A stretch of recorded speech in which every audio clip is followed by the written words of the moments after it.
V Šmarci je potekala vaja PGD Šmarca in PGD Kamnik, kjer so simulirali situacijo, ko je zagorela hiša, ki jo je zažgal otrok, ki je bil sam doma.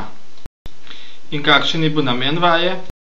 Cilj vaje je bil primeren izvoz, prihod na mesto, podelitev nalog, izvršitev posameznih nalog po enotah, se pravi PGD Šmarca je dobila reševanje otroka oziroma pogrešane osebe, PGD Kamnik je dobil nalogo odkrivanje žarišča požara ter pogasitev, pasivna obramba po potrebi, pač tisto, kar potem vodja enote oceni, da mora delati. Dobil je samo osnovni cilj, vodja intervencije pač ni od začetka, nima podatkov, kaj se dogaja, ima samo osnovne podatke, da v prostoru fajn gori, da je pogrešana oseba in je treba primerno stvar rešiti.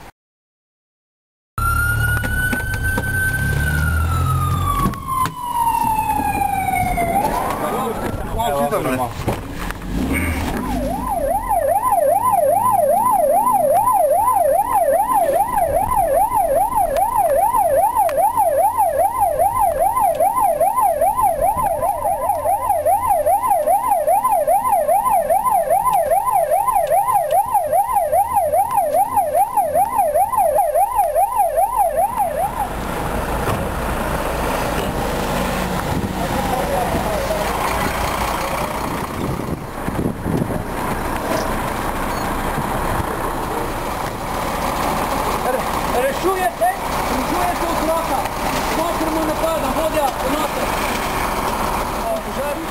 Ta ekipa je dobila zadolžitev, da rešuje otroka, ki je pogrešan. Vi pa probajte narediti, odkrite požar, jedro požara, pa prekinite širitev požara po hiši. Gremo? Ja.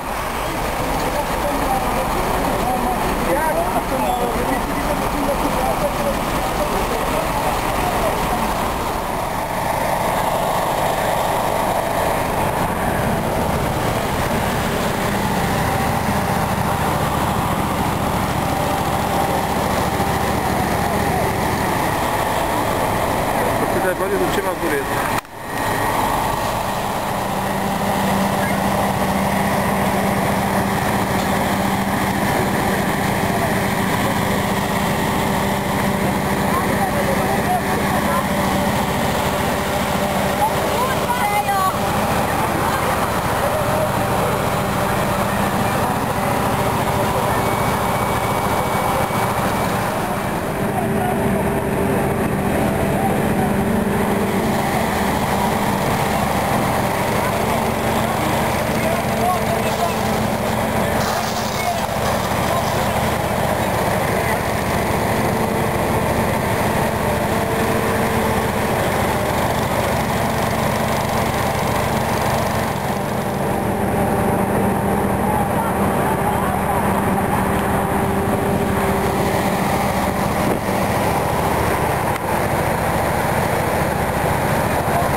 In kako je vajo ocenil novi kamniški župan Marjan Šarec, sicer član PGD Šmarca? Današnja vaja je seveda pokazala, da so gasilci dovolj usposobljeni, tako kamniški kot tudi okoliški, in da so sposobni in kos nalogam, ki so pred njimi. Seveda je na vaji drugače kot na resničnem požaru, vendar tudi brez takih vaj se ne da usposobiti za kakšne resnične intervencije. In kako bo kot župan skrbel za gasilce? V bodoče bomo seveda namenjali vsa potrebna sredstva, da se bo gasilstvo v Kamniku, ki je precej razvito na precej visokem nivoju, da se bo razvijalo še naprej, da bodo vsa društva, kolikor se bo le dalo, čim bolje ukrepala.